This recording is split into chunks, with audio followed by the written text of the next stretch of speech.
Garrett, listen, fella. For double pay, I'd jump off the top of the Harriman Tower if you allowed me rubber heels for the landing. All right, then. You show up tonight to sign the book. Sober. Got no choice, Skipper. Money and me is total strangers. We lift at 11:30 Mars time. Sober, you understand, Riesling? This time, Fibber McGee and Molly and Dimension X.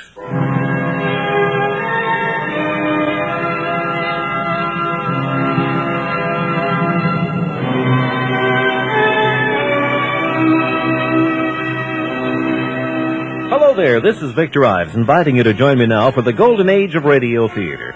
This is the program that turns back the clock so we can relive the golden moments of radio's yesteryear and bring you the greatest radio shows of all time. First, from 1945, a Fibber McGee and Molly episode in which McGee agrees to do a housing survey in Wistful Vista. And then later this hour, from the Dimension X series on NBC, The Green Hills of Earth. But first, let's visit the tree-lined streets of Wistful Vista and comedy with Fibber McGee and Molly. Fibber McGee and Molly.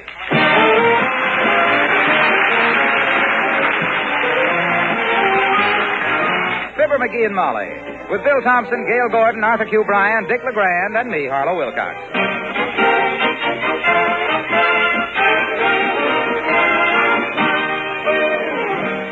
The city of Wistful Vista, having nothing in particular to look backward to, is a very forward-looking community. And with VE Day at hand, the city fathers realized the need for a survey of the housing situation. There wasn't enough money in the treasury for it, but a certain public-spirited citizen has offered to do the job for $50. And here is the certain citizen just getting home from a council meeting as we join Fibber McGee and Molly.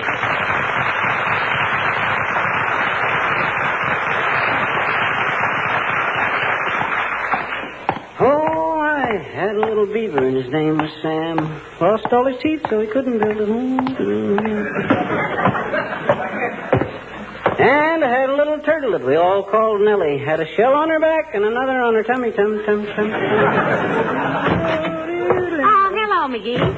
I thought you were attending the council meeting at the city hall. I was, but when they busted up for lunch, I left. Got me a job, too. Making a survey of the housing situation.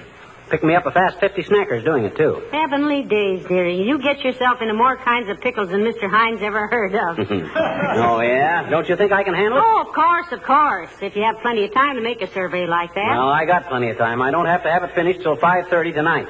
5:30? Why, it's 1:45 right now. So what? All I got to do is find out how many people in Wistful Vista are looking for places to live, and by the simple process... I'll get it. Okay. 79 Wistful Vista, Molly McGee speaking. Who? Oh, yes, he's right here. It's the editor of the Gazette, McGee, Mr. Edelson. Probably wants to send a reporter out for an interview. Hello, Lee. McGee speaking. What's on your mind, kid?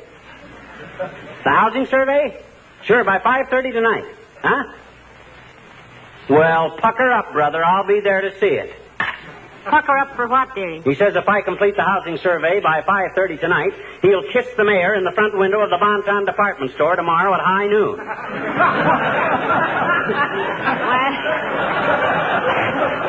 That'll be the first interesting window display the Bonton has had for 5 years. It kills me the way these mugs don't think I know what I'm doing. Now, do you think it's nice to refer to your wife as a mug? Oh, well, I didn't mean you. Well, I'm one of the ones who doesn't think you know what you're doing. You are, huh? Well, you just leave everything to me, baby. I got my ways to do. Hello, Mrs. McGee. Mr. McGee. Oh, hello, Alice. Hi, Alice. Hey, look, lay off the telephone today, will you? I got a big project on, and I might get some important phone calls. Oh, okay, Mr. McGee. If a boy named Pugface Perkins calls, just tell him Alice said no. Said no to what, Alice? It won't matter. Pugface is the kind of a fellow that a smart girl says no to on general principles. Anyway,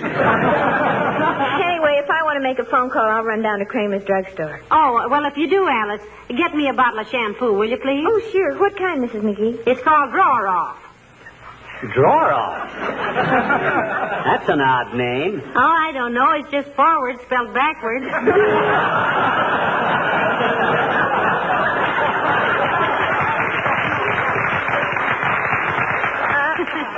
What kind of a of a project are you working on, Mr. McGee, if it isn't a secret? I'm making a survey of the housing situation for the city, Alice. Creepers, you've got a lot of work to do, haven't you? Yep. I hear it's so hard to get a room in this town, the squirrels are charging 2 bags of peanuts a night for park benches. I got me a system for handling this thing that's so simple.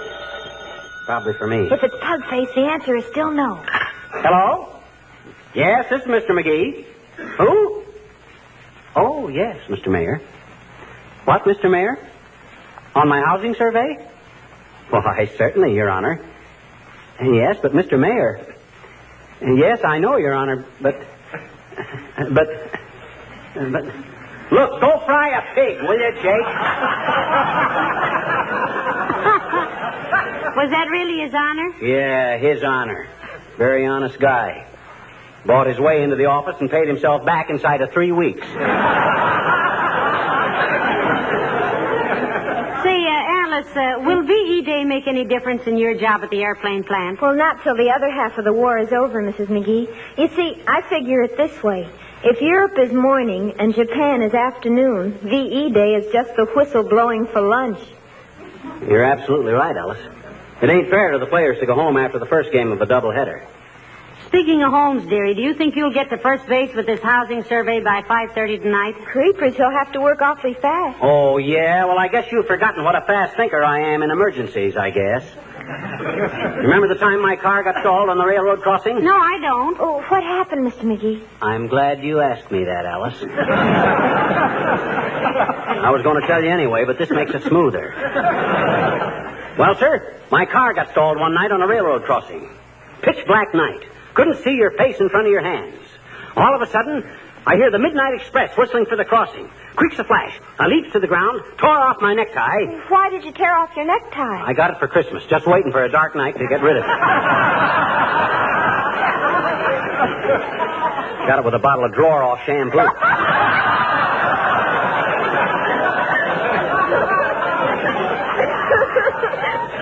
Well, sir, I tore off my necktie, and I could hear the roar of the train approaching. I dashes down the track and flags the train down, just in the nick of time. But, Mr. McGee, Huh? if it was such a dark night, how did you ever make them see you in time? Oh, I just had a flair for that sort of thing. You're listening to the Fibber McGee and Molly Show on the Golden Age of Radio Theater. From May 8th, 1945, the Golden Age of Radio Theater is presenting the Fibber McGee and Molly Show. Oh, McGee, I'm worried. What about, Snooky? Well, here you sit doing crossword puzzles, and you're supposed to have a survey of the housing situation in Wistful Vista finished by 5:30. What time is it now? 5 minutes to 4. My gosh, time sure drags, don't it? Hey, what's a 5-letter word meaning a large carnivorous feline animal? Tiger. Tiger, eh? No, that can't be right. Got to have a J in the middle of it. On account of the perpendicular word is agent. Agent is not spelled with a J. It's A-G-E-N-T. Oh, it can't be. I need the T in agent for the first letter of the capital of Massachusetts. Trenton. Trenton is in New Jersey. It is? Oh, doggone it, that throws the whole puzzle off. I had it almost finished. But how about the housing survey? You just can't sit here Oh, and... don't worry about my housing survey, baby. I promised to have it done by 5:30, and I'll have it done. But you're not doing it. Oh, yes, I am. How? Wouldn't you like to know? I got people all over this town helping me, and they don't even know they're doing it. This is going to be the easiest $50 I ever... Come in. Well, my goodness, Mrs. Carstairs. How do you do, Mrs. Carstairs? Good day, Mrs. McGee. And, Mr. McGee. Hi, Carsey. Have a chair. Thank you. Take 2. They're small.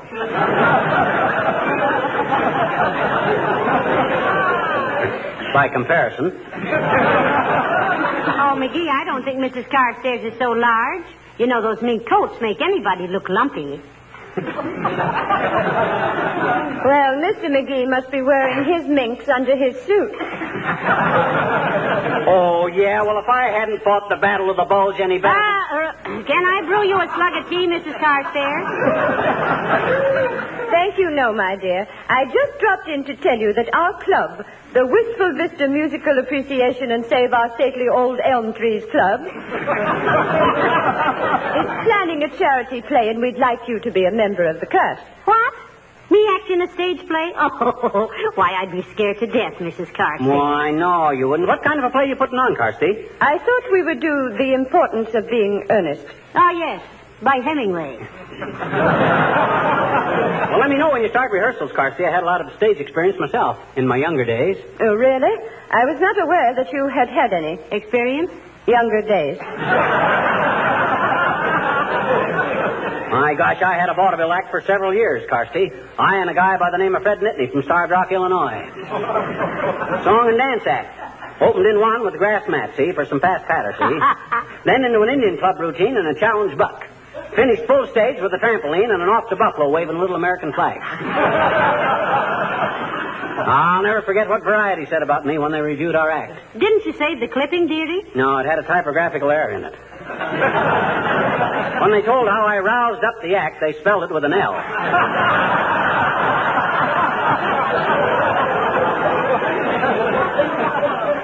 One of our club members has written a play which we might do. It's a moral lesson on drinking in the English upper classes. Oh, what's the title of it, Mrs. Carstairs? Lady Chatterley's Liver, I believe. Well, do think it over, Mrs. McGee. Good day. Good day, Miss Carstairs. Aye, great play, that. Boy, what an actress she'll make. Be all right in moving pictures, too. All I'd have to do is photograph her through the white of an egg. Well, personally, I think she's very aristocratic looking. Yeah, I like the way she looks down her nose at me. And with her nose, it's like sighting a squirrel rifle. Well, never mind, Mrs. Carstairs. What are you going to do about that housing survey? Do? Why, nothing. Just wait. Wait for what? For the results. But how on earth are you going to get results just sitting around here? Heavenly days, you've only got till 5:30, and it's almost 4:30 now. Is that all? Oh, I still got time to finish this crossword puzzle. Oh, dear. What's a 10-letter word meaning creature with large horn growing from front of head? How many letters in Harry James? 1, 2, 3, 4, 5, 6, 7, 8, 9, 10. Oh, that's it. Oh, boy. Hello, folks. Hey, you going bowling tonight, pal? Nope, I can't, Junior. I'm working on a little job of work for the city. He's making a housing survey, Mr. Wilcox, he says. Oh, come on. Let's go bowling. You can't finish a housing survey in one day. Oh, I got to. I promised the mayor I'd have it finished by 5:30 tonight. 5:30? Well, it's after 4 now. That's what I keep telling him, Mr. Wilcox, but he just sits there and he smiles at me like an old Egyptian, Like an old Egyptian. Yes. Look, haven't you tackled something a little big for you this time, pal? How can you make a survey of a town this size in an hour and a half? Don't underestimate me, Junior. I got resources you never even dreamed of. Oh, the tracks are all closed, so what good are they? What good or what? His racehorses. I didn't say racehorses. I says racehorses. And if I'm smart enough to handle this job without running myself bow-legged, whose business is it? No danger of you running yourself bow-legged, dearie. You're so knock-kneed that when you walk upstairs, it looks like you just won a Charleston contest. That's besides the point. What I mean is I got executive ability. I know how to delegate my work. You suppose the president of U.S. Steel spends his working hours peeking into blast furnaces? Oh, maybe not, but... You suppose Mr. Campbell cooks all that soup himself, personal? It's organization that counts, Junior. All an intelligent executive has got to do is sit back and tabulate results. Well, unless you get busy, McGee, you'll be able to tabulate your results on the fingers of a boxing glove. Besides, Junior, the bowling alley probably won't be open VE Day, you know. Sure it's open. My cousin runs it, Big Frankie Wilcox. And he says he'd keep open on VE Day if he had to close every other day in the year. Why, Mr. Wilcox? Well, Big Frankie says there's a lot of soldiers and sailors in town that need inexpensive recreation, like bowling. He says he'd feel like a rat slamming the door in the faces of those fellows that made this day possible. And some of them on their way to the Pacific to do some more fighting. He says today they can all bowl free. Well, good for Big Frankie. Incidentally, are all your relatives named Big this and that? All but my cousin Albert. He's known as that Big so-and-so. You sure you won't go bowling with me, pal? He's got to keep his promise to the mayor, Mr. Wilcox. I'm sorry, Junior. Just tell Big Frankie I admire his doing business as usual on VE Day. Do the newspapers know how he stands on that? The reporters were talking to him this morning. They're going to. Going to what? Right up his alley. So long, kid.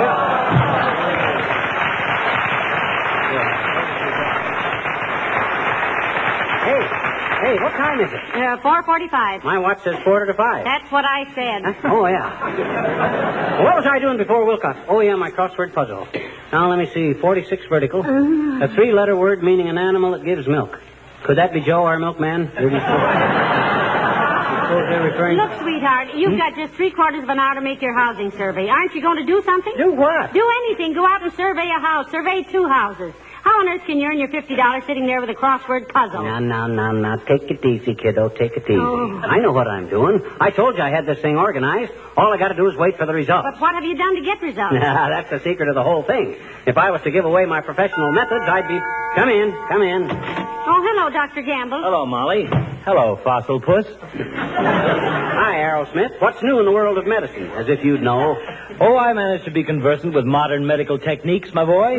Did you know that I discovered a new method of removing fish bones? My goodness, Doctor, how do you do it? Just hand the plate to the head waiter and say, take the bones out of this trout, will you, buddy?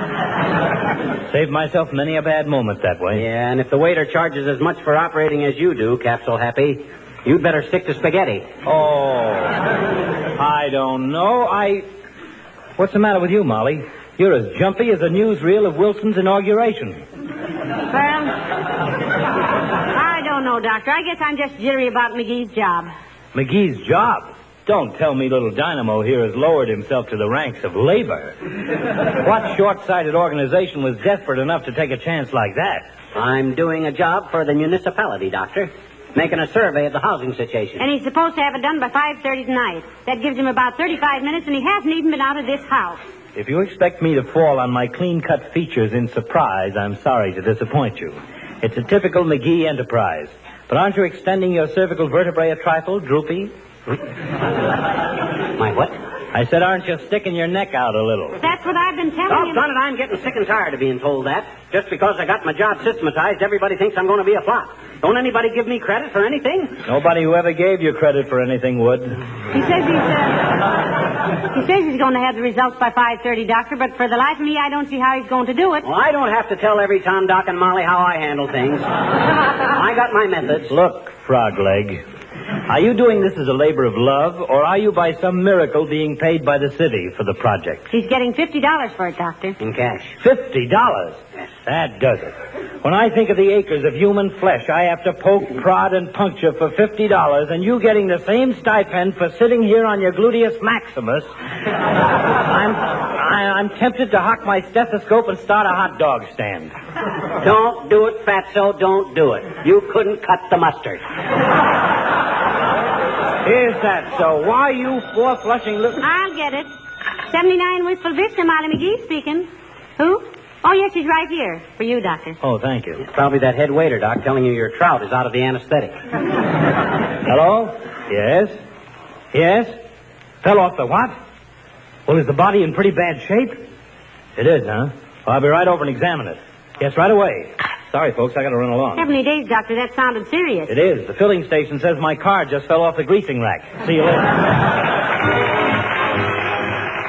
Fibber and Molly will be back in just a moment. Once again, Jim and Marion Jordan as Fibber McGee and Molly. Let me see. 37 horizontal. A 5-letter word meaning... McGee. That's it, McGee. How do you spell it? Oh, for goodness sakes, please. Huh? Please what? It's 18 minutes after 5. Do you realize that? Certainly. Notice how much later it gets dark these days? Summer will be here before the people in the city... Oh, darling, don't do this to me. You Huh? got about 11 minutes to finish your housing survey, and you haven't stirred out of that chair all afternoon. Oh, forget it. I'll have the complete results any minute now. Just relax, kid. 41 horizontal. A 3 6-letter word. Oh, I can't stand this. I've got to have somebody to talk to. Oh, Beulah! Beulah! Somebody ball for Beulah?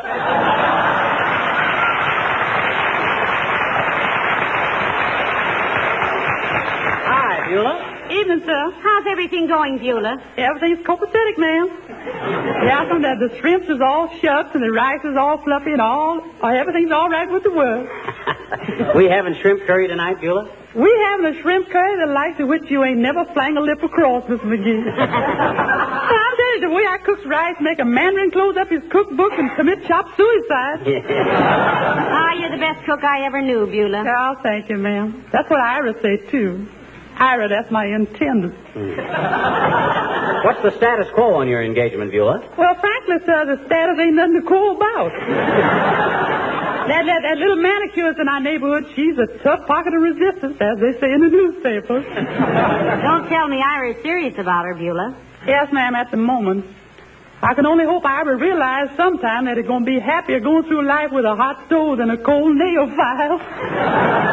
By the way, Beulah, how did you celebrate VE Day this morning? I went to church, Miss McGee. I say a little prayer for the boys that do such a good job over there in Europe. Well, that was very nice, Beulah. Oh, ma'am, I wasn't in no mood for no whoop-de-doo. When you got a brother in the Navy like I had, still out there fighting in the Pacific, you was prone to save your confetti for another day. Well, it was still pretty good news, though, Beulah. Oh, yes, I ain't denying that. But I just can't help thinking there ain't no dancing in the streets in Manila. Well, maybe it'll all be over pretty soon, and Ira and me can get married and settle down. Yeah. Where are you and Ira going to live when you get married, Beulah? Oh, man, we thought we'd get us a little truck farm and raise our own stuff. Tomatoes and children and boys, too, of course. And maybe a few ducks and a couple of cows. Ah, ducks and cows.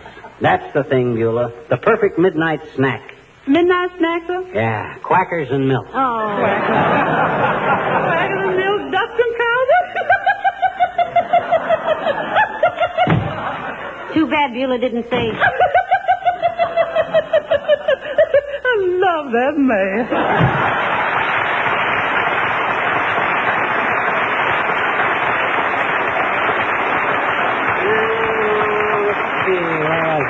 Oh, yeah, 29 vertical, a three-letter word meaning... McGee, you just have 3 minutes. 3 minutes for How what? can you sit there and be so calm? Heavenly days, you promised the city you'd have that housing survey done by 5:30, and here it is 5:28, and you... My goodness, what's that? What's what? Listen. Heavenly days, it's out in front, McGee. Look. What are all those people out there for? Aha, those are my results, kiddo. Quick, how many are there? Why, there's hundreds of them, and they're all looking at our house. McGee, what's happening? Get a pencil, quick. Help me count them. Check them off as they come up the walk. I see at least 100, 125, 220. More like 325. Well, call it 400 in round numbers. Or maybe I ought to sit... Uh-oh. Hello? Oh, Mr. Mayor? Yeah, it's all finished. Right on time. Yep. You need homes for 405 people. That's correct. Yep, 405. Okay, Jake. I'll be right down to pick up the check. McGee, what on earth did you do? I just stuck an ad in the paper, that's all. Room for rent, 79 Whistle Vista. Call in person, 5:30. Come on, let's get out the back door and go collect that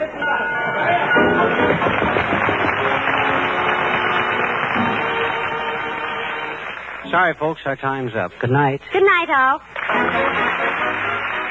From May 8th, 1945 on NBC, the Fibber McGee and Molly program on the golden age of radio theater. We continue now with Dimension X. This episode is entitled The Green Hills of Earth and was written by Robert Heinlein. Adventures in time and space. Transcribed in future Dimension.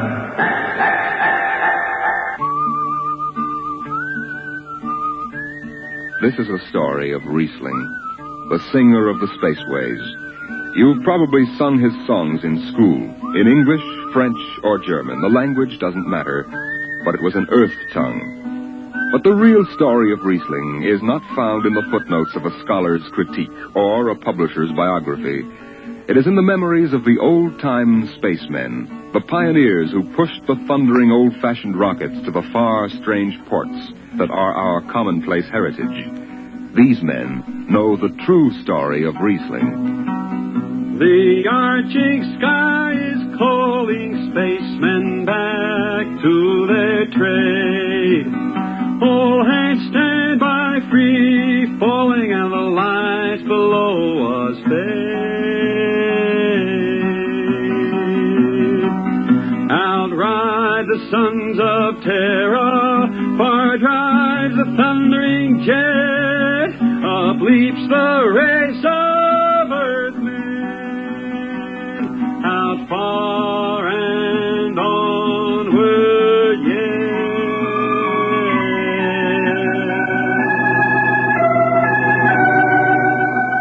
When I first met Riesling, he was hustling drinks in the Twin Moons Bar at Drywater, Mars.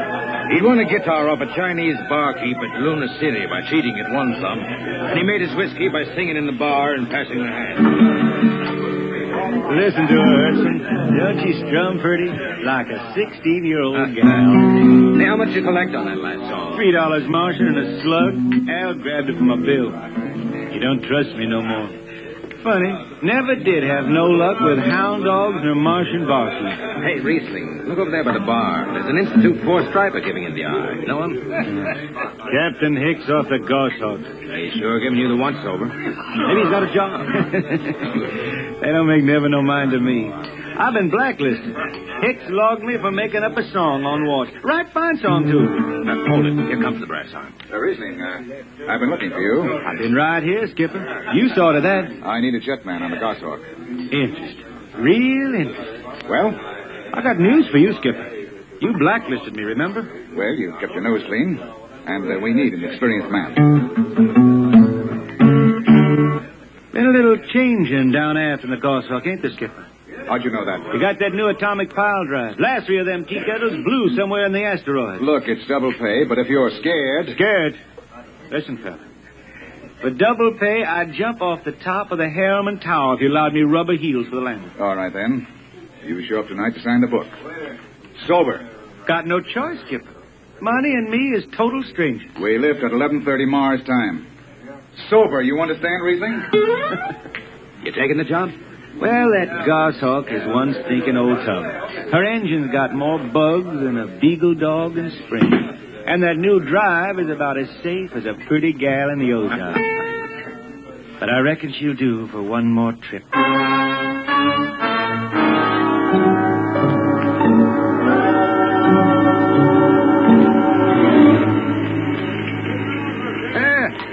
Welcome home, Riesling. Hi, Jimmy Leg. Meet my friend Hertzman. He's signing on as a waffler. Flapper. This is Jimmy Legs Casey.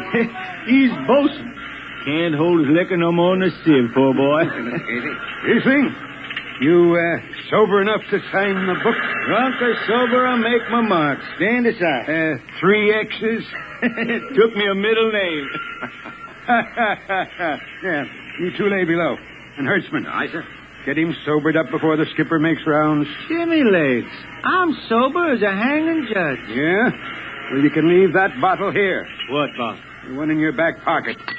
Oh, glass buttons, maybe, huh? Give it here. Jimmy Legs, I swear I'm going to write a song about you. Go ahead, threaten me. Now get below. We raise ship in 30 minutes.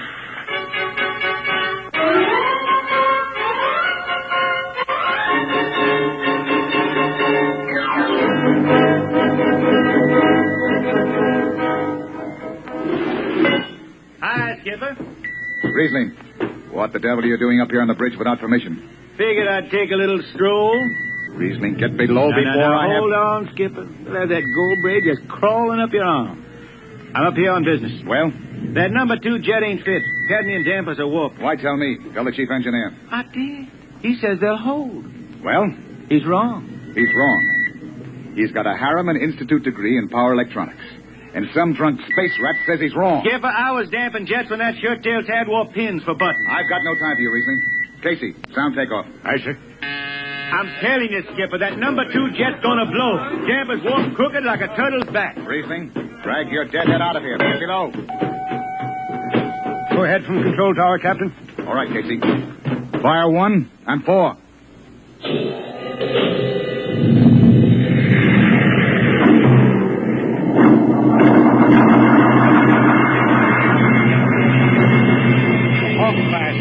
Had to blast for 3 watches before going into free flight. Riesling and I had the second watch. Damping was done by hand in those days with a multiplying vernier and a danger peeper. And as long as the peeper ticked off slow and steady, we knew the ship was safe. For a while. Riesling, you better stow that guitar. If Jimmy Legs catches it, he'll blow a gasket. Don't worry, I can damp this tea kettle in my sleep. How's number 2? All right so far. Did you ever hear that song about Hicks, the one that got me blacklisted? Oh, the skipper is the father of his crew, a gentle guiding light to me and you. But on Mars he likes his women if they walk or if they're swimming, or if they've got 6 arms instead of 2. Hey, the second verse is better. Now the skipper likes his liquor by the quart. Yes, he'd go from Mars to Venus for a snort. He'll drink rocket fuel and... Hell, hi, Skip. Didn't see you come in. You were too busy, eh? Who's watching the gauge? I got an eye on it. Don't you fret none. Riesling, I'm going to fix it so you can't get a berth on a rocket-powered pogo stick. Report to Casey under arrest. I don't rightly think I will. You what? You kind of forget, Skipper. According to Space Code, you can't remove a jetman till the end of the watch, right? Now, look, you corn-fed space lawyer. Now, is that a rule or ain't it? Riesling, your shift is over at 2300. And I'll see you ride the rest of the way in slot locker. Maybe. In the meantime, you clear out of my power room. I gotta make me up a third verse for my song.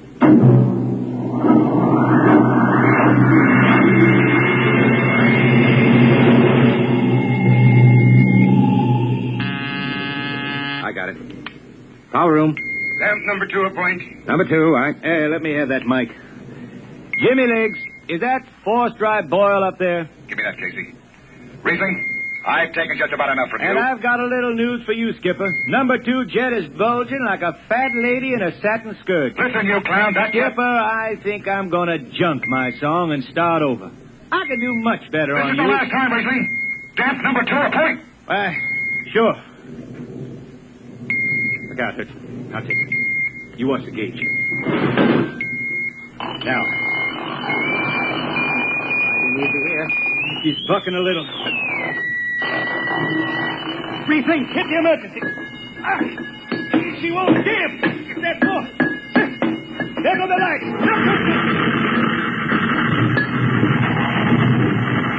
Riesling, stay down behind the baffle. I've got to take a look. It's radioactive. Look out. I've got a piece of hot stuff under the tube. What's going on down there? Shut up, Jimmy Legs. I'm busy. She's tight now.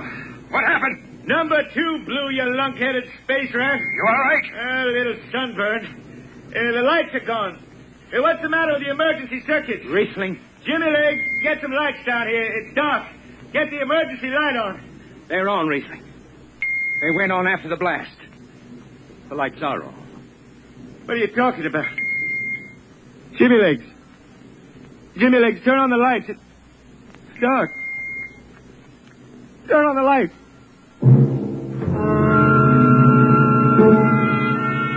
You're listening to Dimension X on the Golden Age of Radio Theater. This program was first broadcast on Dimension X in, this would have been June 1950. June 10th to be exact, and then was rebroadcast on the X-1 series in July of 1955. We'll continue in just a moment. Now back to Dimension X and the green hills of Earth. That blue radioactive glow from the jets was the last thing Riesling ever saw. His optic nerve was burned out in an instant. He was in sick bay on the rest of the trip.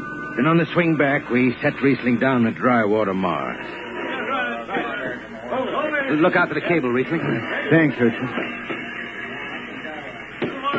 Hey, Riesling. That you, Jimmy Legs? Hold up a minute, will you? Riesling. Jimmy Legs, I promised I'd write a song about you, didn't I? Sure, Riesling, sure. Can't seem to sing like I used to. Look, Riesling, the men up in the bridge feel kind of bad about this. Yeah? Why didn't they think of that when Riesling told them that damper was shot? Now, Hertzman, that's all over. Sure. That's all forgotten. Riesling, let's get down to the Twin Moons before I vomit. Now, hold it. The skipper feels pretty bad about the whole thing, Riesling. Kind of late for that, Jimmy Legs. Feeling sorry, don't hold no corn. The boys passed the hat. The skipper kicked in half a month's pay. Did he now? And on principle, I suppose I ought to tell him to stuff it back up the jets. But you can't buy no drinking whiskey on principle. I'll take it. Here you are. I'll get it. I'll be seeing you, Riesling. Sure, Jimmy Lee. Sure. Come on, Hertzman. Let's get that drink.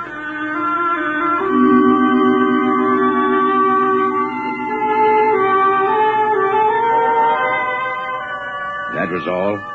Just another space bum who didn't have the good sense to finish before his luck ran out. Well, Riesling holed up at the Twin Moons till his money was gone. Then he hooked a ride on a crawler over to Marsopolis. It was a boom town then, with an industrial district mushrooming between the Lesser and Grand Canals. I ran into Riesling about 2 months later, playing his guitar on a jetty that ran out into the canal.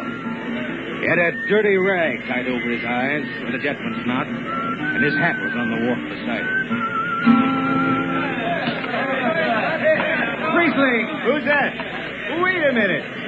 Hertzman. Yeah, how you been? Passable? Hey, is this a Venusian dime? Ah, it's a slut. I figured. Well, how's it going? Singing again? Some. Working saloons mostly. But I've been thinking some funny songs, Hertzman. The words come out different than they used to. Come on along the canal with me. Sure. Here, take my arm. I know the way. That's a funny thing, Hertzman. I figure I know it better than other folks. Look back there, towards the city. What do you see? Factory towers? Smell them from here. But it don't seem that way to me. I remember them old buildings. Old before Bible times on earth. Thin and graceful like the fairy palaces my granny used to tell about down home in the hills. They've torn them down now, or else blocked them up with cinder bricks. Hertzman, when I stand out here on the canal, I can see it the way it used to be. The water, ice blue with the stars shining up out of it. Way off there, the city with the towers sweeping up like a bird flying off a tree. I can see it. It's the dirtiest stink hole in the system. Not always.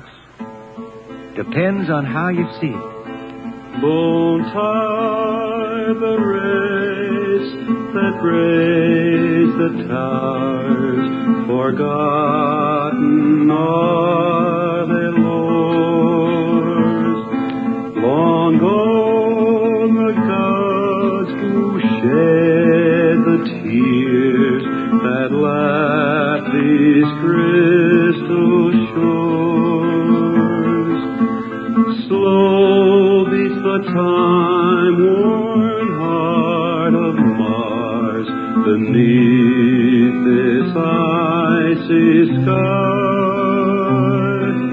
The thin air whispers voicelessly that all who live must die.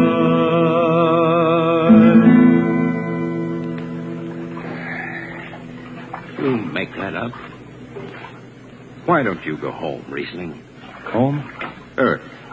I've been thinking about that, Hertzman. When I was a youngster down in the Ozarks, I used to climb a big old oak tree my daddy had in the dooryard. You could see the hills for miles, green and cool. I've been thinking about that. Why don't you go back then? I couldn't see them hills no more now. I couldn't stand to see black when I knew they was lying all around me cool and green in the sun. I couldn't stand that. Yeah. Well, let's get back to town, Hertzman. Today I made $3.50 mush, and I'm all set to drink it down before dawn. Come on!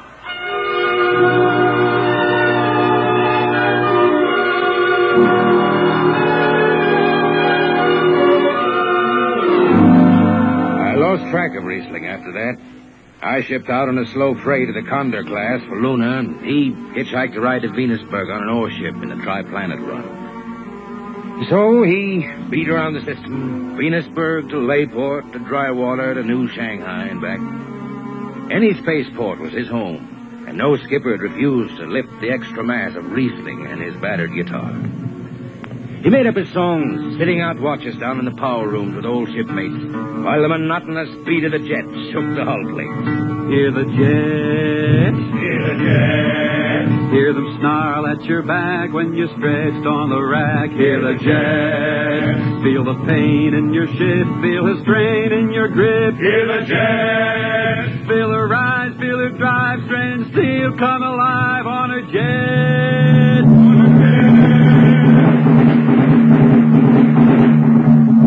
Little by little, his songs began to travel along the spaceways ahead of him.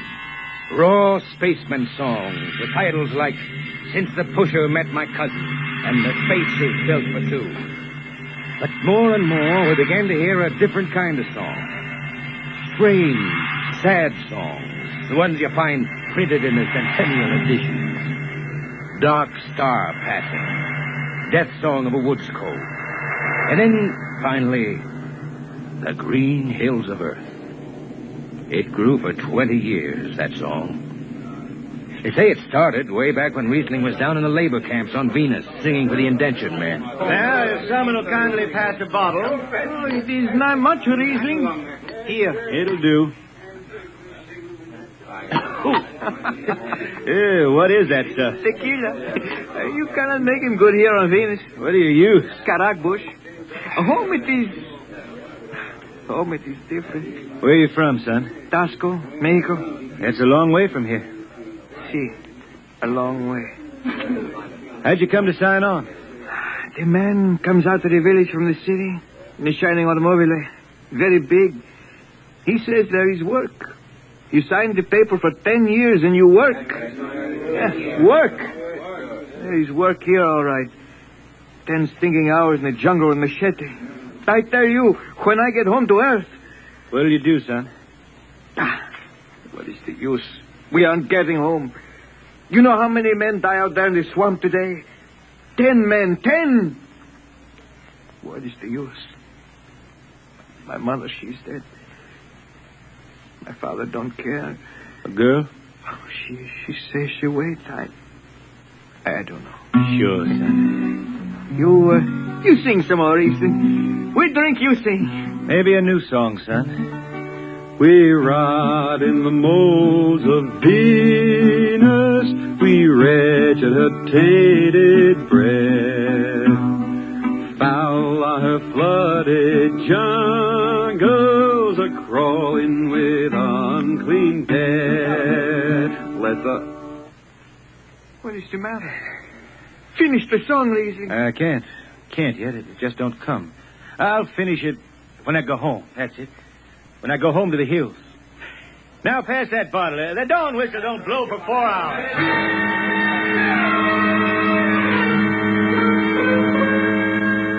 That's where the Green Hill started. And I was there when it was finished. It was 20 years after that. And there wasn't a man flying or on the beach hadn't heard of Riesling and his songs. He was getting old now for a spaceman. He was a familiar figure through the whole system. Tall, gaunt, and with that dirty bandage tied across his blind eye. I was chief jetman then on the old Falcon. We were cradled at Venus Ellis Isle, scheduled for a direct jump to Great Lakes, Illinois, on Earth. I was second in dunnage when Riesling felt his way up the gangway and came through the lock. Riesling! Who's that? Mike Hertzman. Hertzman. Well, what are you doing on this old hog? I figured I'd ride her back to Earth. Earth? Are you going home, Riesling? I thought you were never going to make that run. I've been hankering to set foot in the Ozarks again. How about those hills? I've been singing about them so long now, Hertzman.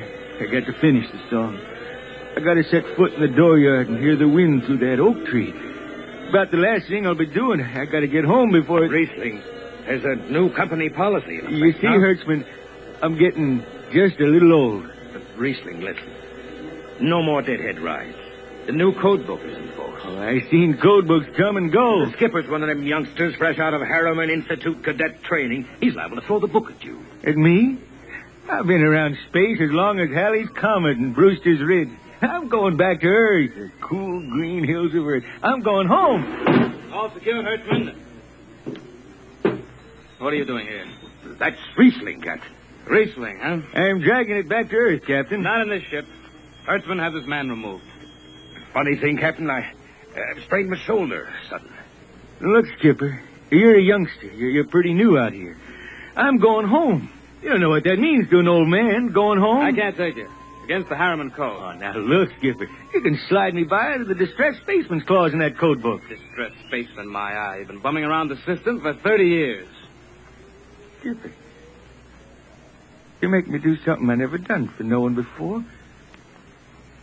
I'm an old man. An old blind man, and I want to go home. I ain't never crawled in front of a four-striper in my life, but you gotta let me drag home. The law says a man's got a trip coming to him. You can stretch for a poor old blind man, now can't you? You got it, Skipper. All right, you old space rat. But keep out of the way. I run an efficient ship, and I don't want any trouble. No, sir, no trouble. I'll just lay down to the power room. I kind of like to be near the jets when they blast off for Earth.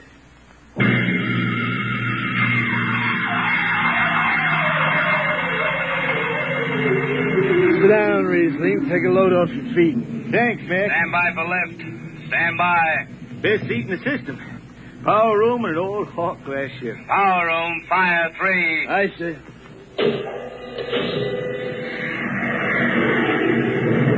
The cool green hills of Earth. Still singing that recently? Oh, some. I changed her a little. Gonna finish her now, Mac. Going home to finish her. Yeah. Have you seen those new automatic dampers, Riesling? Don't have to do nothing but sit and watch. Hey, where's the peeper? Turned off. She's all automatic. You have it soft nowadays. When I was twisting her tail, you had to stay awake. You got an old hand damping plates on? All but the links. Iron shipped them. They cover up the dials. Finally going home, Riesling, huh? Won't seem the same out past the moon. I've been waiting for this a long time, man. Gonna be good to get home, I reckon. The arching sky is calling spacemen back. Hey, Mac, you all right? I got the emergency. The hand dampers, where are the links? Mac, you ought to be on the wall here somewhere. I got him. Power room, what's the alarm? Emergency squad coming in. Stay out, the place is hot. Radiation blast. Stay behind the baffle. I got the link shipped. I can hand damper now. What's going on in there? I'm still in Jet 3. Is this McDougal? McDougal is dead. This is Riesling on watch. Riesling, get out of there. You'll kill yourself. Don't worry, Skipper. I know this power room like inside of my shirt. Somebody's got a damper. Riesling, I'm sending in a crew. No use. The whole room will be hot for an hour and the other jets won't hold. Skipper, throw on the recording tape. What? Throw on the recording tape. I want to get something down. Tape's on, Riesling. Stop it, Riesling. The radiation will burn you down. Yeah, I reckon. Yeah, pretty sharp sunburn. Pick me out of here with a dong. Bury me in a lead shield coffin. Okay, Skipper. It's clean. Radiation's getting brighter. I can almost see it. Bright, rosy like the sun. Like the sun over the hills down home. I got my song figured right now. Here it comes. We pray for one last landing on the globe that gave us birth. Let us rest our eyes on the fleecy skies of the cool green hills of Earth. I can see him now. The hills. The sun. I can see the sun. That's the way he died. Riesling, the blind singer of the spaceways, singing of the home he never reached. The cool green hills of Earth. The Golden Age of Radio Theater has presented Dimension X from 1950. In just a moment, we'll be back to talk about a 1936 Health Talks program. A listener from Denver, Colorado asks, who gave the Health Talks in the late 30s on radio? Well, I assume you're referring to Victor H. Lindlar, who discussed his philosophy for good health and nutrition and did a great deal of publicizing of his books on the Mutual Network back in 1936. I remember the only job I ever had out of radio was working in the complaint department of the Call Bulletin newspaper in San Francisco. I was going to high school. And our shop manager one year gave us all a Victor H. Lindlar health book as a Christmas bonus. Boy, were we excited. We invite you to join us for more exciting radio entertainment on the Golden Age of Radio Theater. Next time, we turn back the clock to relive the golden moments of radio's yesteryear and bring you the greatest radio shows of all time.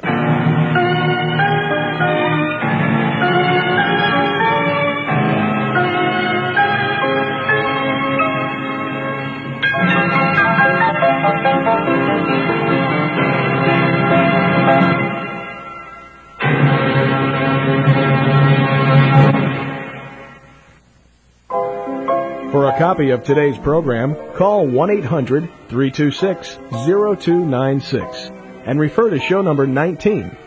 That number again is 1-800-326-0296. And remember to refer to show number 19.